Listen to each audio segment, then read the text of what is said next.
Assalamu alaikum everyone. This is Muqaddas Batul and you are watching Literary Lens Network. तो आज की video में हम बहुत ही ज़्यादा इम्पोर्टेंट दो क्वेश्चन एक साथ अटैम्प्ट करने वाले हैं।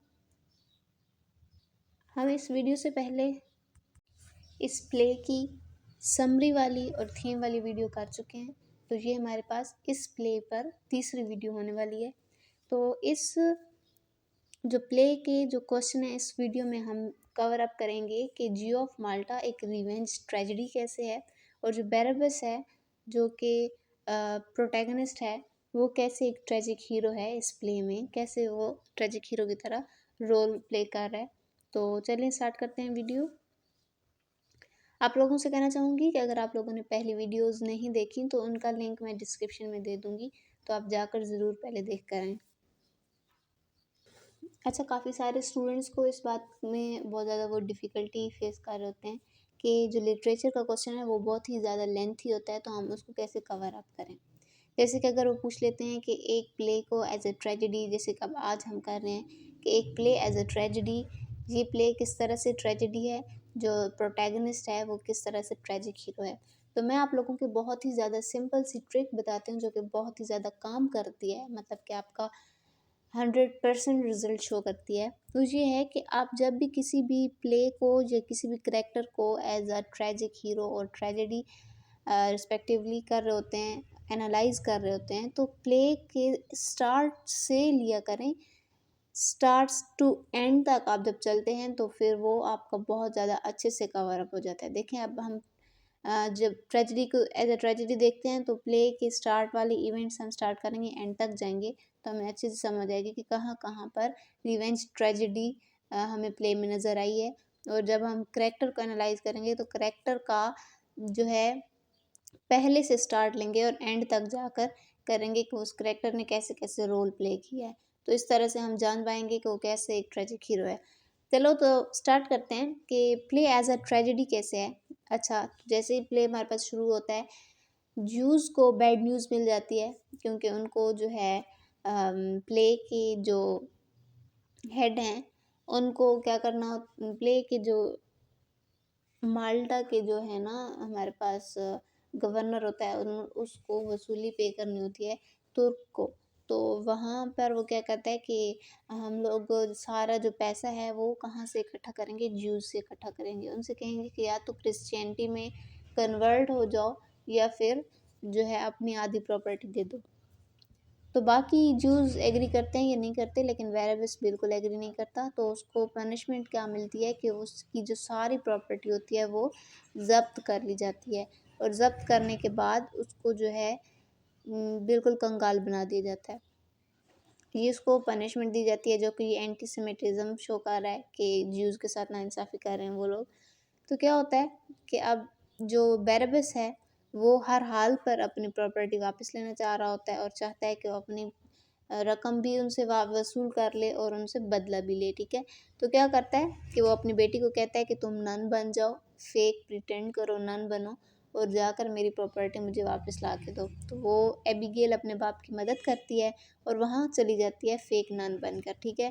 तो जैसे वो एक ही रात में उसकी प्रॉपर्टी वापस निकलवा लेती है। अब वो बैरबस क्या सोच रहा होता है कि पैसा तो मेरे पास वापस आ गया, अब क्या करना है कि इनसे मैंने बदला भी तो लेना है। अच्छा, फर्नीस जो कि गवर्नर था माल्टा का, उसका एक बेटा था, जवान बेटा लॉडोविक। अब वो देखता है कि मैं इसी के ज़रिए ही रिवेंज लूँगा। बेटी को कहता है कि जाकर तुम उसको फंसाओ अपनी जाल में और फिर इस तरह से हम उनसे बदला लेंगे। लेकिन क्या होता है कि एक और लड़का होता है मैथियस, मैथियस भी उसकी बेटी को पसंद कर रहा होता है, जिसकी वजह से जो हमारे पास बैरबस है वो मैथियस और इथामोर को मरवा देता है। तो ये वो एक बदला ले लेता है उनसे। फिर आगे क्या होता है कि एबिगेल को जब पता चलता है कि उसने उसके लवर यानी कि मैथियस को भी मरवा दिया लुडोविक के साथ, तो वो अपने बाप से बदला लेने के लिए क्या करती है, क्रिश्चियनिटी में कन्वर्ट कर लेती है और सही वाला कन्वर्ट करती है। पहले तो वो प्रिटेंड कर रही थी ना। तो इस तरह से वो कहती है कि मैं अपने बाप को हर्ट करूँगी, क्योंकि एक जीव कभी भी नहीं चाहता कि वो अपना रिलीजन कन्वर्ट करे। तो फिर क्या करता है कि इथामोर जो है वो अपने ऑनर यानी कि उसका ऑनर है बैरबस था, उसको बिट्रे करता है और जाकर क्या करता है, बेलामीरा एक हमारे पास माइनर करैक्टर है, ठीक है, उसको पसंद कर रहा होता है। बेसिकली उसको पसंद नहीं कर रहा होता, जो बेलामीरा है वो एक प्रोस्टिट्यूट है। तो वो क्या करती है, इथामोर सिर्फ वाहिद बंदा होता है जिसको जो है पता होता है सारा कुछ बैराबस के बारे में। तो और बैराबस एक मोटी पार्टी थी, उसके पास बहुत पैसा था, उसके पास बहुत रकम थी। तो वेलेमीरा क्या सोचती है कि मैं इसके गुलाम को फंसाऊंगी और पैसा वसूल करूंगी, ठीक है।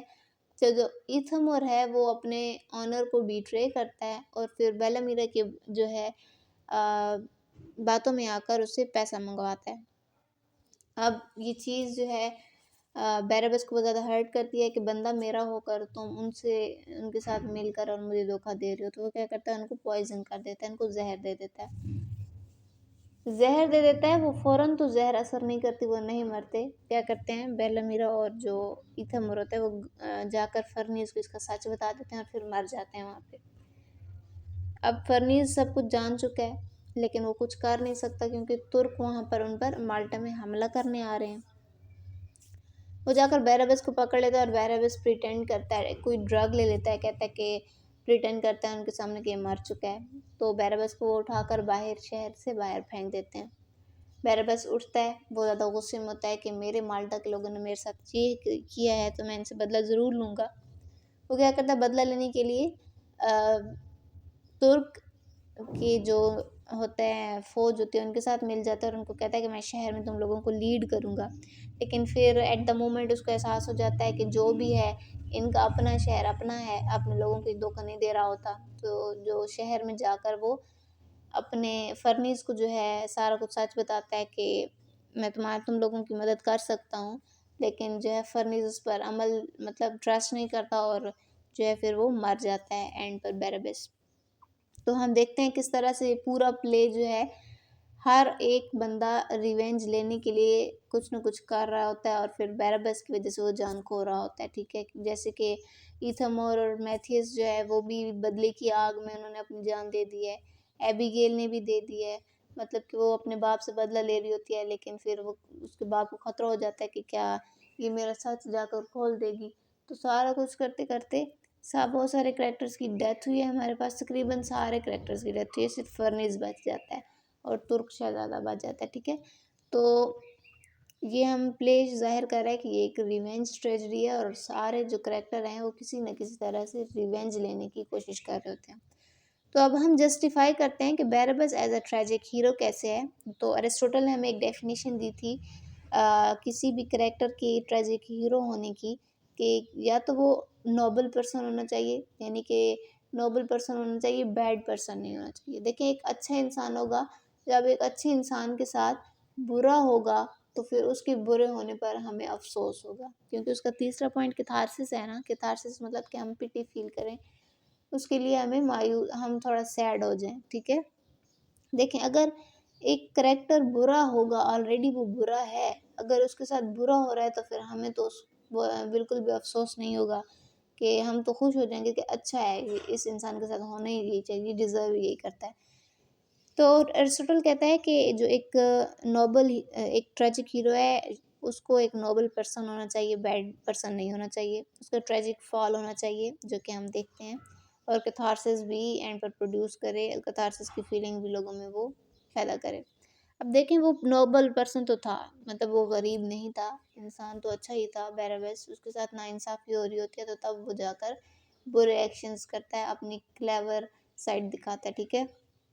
अब ट्रेजिक फॉल उसका क्या था कि जब प्ले शुरू हुआ तो वो खुशहाल एक जीव था, मालदार जीव था, लेकिन उसके साथ इतना कुछ ट्रेजिक फॉल उसका ये होता है कि पहले तो उससे प्रॉपर्टी छिन जाती है, फिर बेटी छिन जाती है, प्रॉपर्टी वापस मिलती है तो बेटी छिन जाती है, उसका अपना गुलाम उसको धोखा देता है और एंड पर क्या हो जाता है, वो डेथ उसकी हो जाती है। तो ये बेसिकली उसका ट्रेजिक फॉल ही था।